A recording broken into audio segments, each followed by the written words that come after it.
Hello friends, welcome to the new episode of my channel. আমি মৈনাক আর আপনারা দেখছেন Mainak explained YouTube channel. তো আজকে এই ভিডিওতে আমি রিভিউ করব নিখোঁজ 2 সিরিজটাকে নিয়ে। নিখোঁজ 2 সিরিজটার ভালো দিক খারাপ দিক নিয়ে আজকের এই ভিডিওতে আলোচনা করব।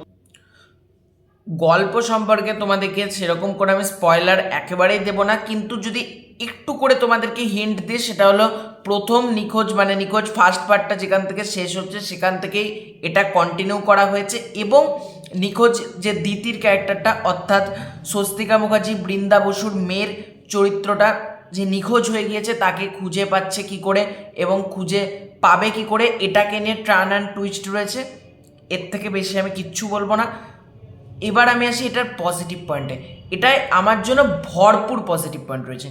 প্রথম হলো পারফরমেন্স। এখানে প্রত্যেকের অভিনয়ের তোমরা প্রশংসা করতে বাধ্য হবে, সেটা স্বস্তিকা মুখার্জি বলো, টোটা রায়চৌধুরী বলো, হানি বাফনা বলো, কি তোমাদের লোকনাথ দে বলো, রজতব দত্ত বলো। রজতব দত্ত যেমন ফার্স্টে আমাদের পরাণ বন্দ্যোপাধ্যায় ছিল নিখোঁজ ফার্স্ট পার্টটাতে, নিখোঁজ 2টাতে কিন্তু আমরা রজতব দত্তকে পাচ্ছি। প্রত্যেকের পারফরমেন্স দারুণ, মানে পারফরমেন্স প্রত্যেকের খুবই ভালো হয়েছে। মানে এখানে প্রত্যেকের চরিত্রর পারফরমেন্স ভালো, অ্যাট দ্য সেম টাইম এটাকে খুব ভালোভাবে লেখা হয়েছে, ঠিক আছে।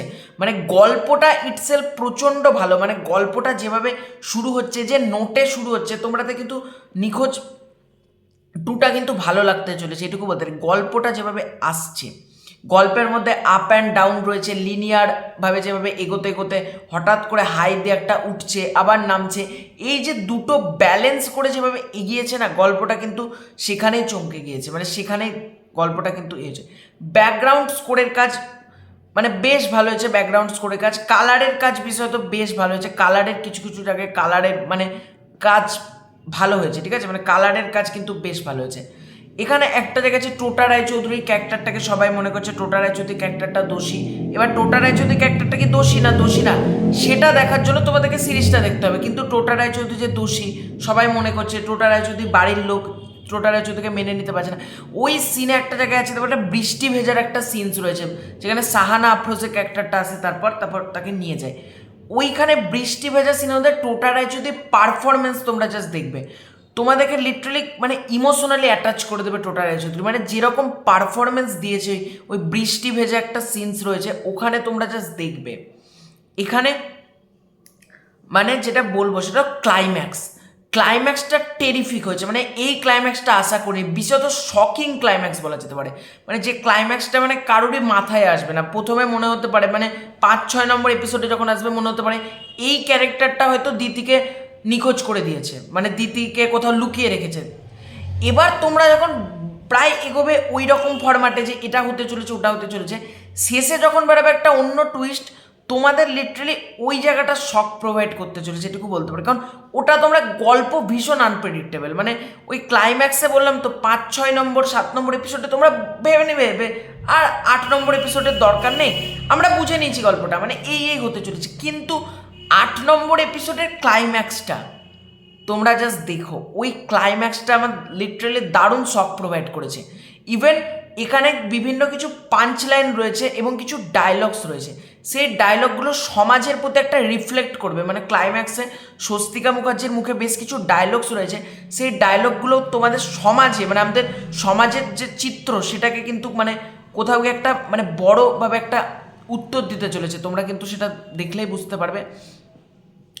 এখানে বিভিন্ন জায়গায় মানে ভিএফএক্সের টুকটাক কাজ রয়েছে, সেই কাজগুলো বেশ প্রমিসিং কাজ হয়েছে। একটা জায়গার আমি প্রশংসা করব, একটা লোক একটা বন্দুকের গুলি করে, তার ঘেলুটা ছিটকে দেওয়ালে লাগে, ওই সিনটা তোমরা জাস্ট দেখবে। এর থেকে বেশি কিছু আমি বলবো না। জাস্ট গুলি করবে, লোকটার ঘেলুটা ছিটকে গিয়ে দেওয়ালে, বা ঘেলুটা ছিটকানোর ওই সিনটা মানে বাংলাতে দারুণ লাগতে চলেছে।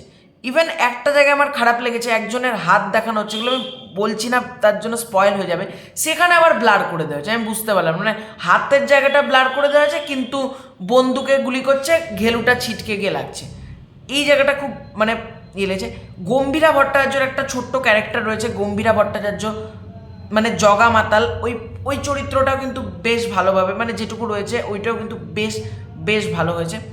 এছাড়া গল্প সম্পর্কে আমার খুব একটা নেগেটিভ দিক নেই, কারণ আমি এটাকে মানে এন্টারটেন পেয়েছি, থরলি এন্টারটেনমেন্ট। মানে একটা টাইমে তোমাকে যেমন ইমোশনালি কানেক্ট করবে, ঠিক তোমাকে একটা এন্টারটেনমেন্ট ডেলিভার করবে, ঠিক সেরকম টার্ন অ্যান্ড টুইস্ট এবং একটা থ্রিলার রয়েছে। এটা কিন্তু তোমরা দেখতে পারো। আমার জন্য কিন্তু এই সিরিজটা দারুণভাবে ওয়ার্ক করেছে, এটা কিন্তু ভুলেও মিস করো না। হ্যাঁ, মানে কাজটা কিন্তু দেখো, এই কাজটা দারুণ হয়েছে কিন্তু। এই ছিল আজকের ভিডিও। ভালো লাগে থাকলে লাইক করো, শেয়ার করো, চ্যানেলে নতুন হয়ে থাকলে চ্যানেলটা সাবস্ক্রাইব করে দাও। খুব শীঘ্রই আছে নতুন কোনো ভিডিও, ততক্ষণের জন্য বাই বাই।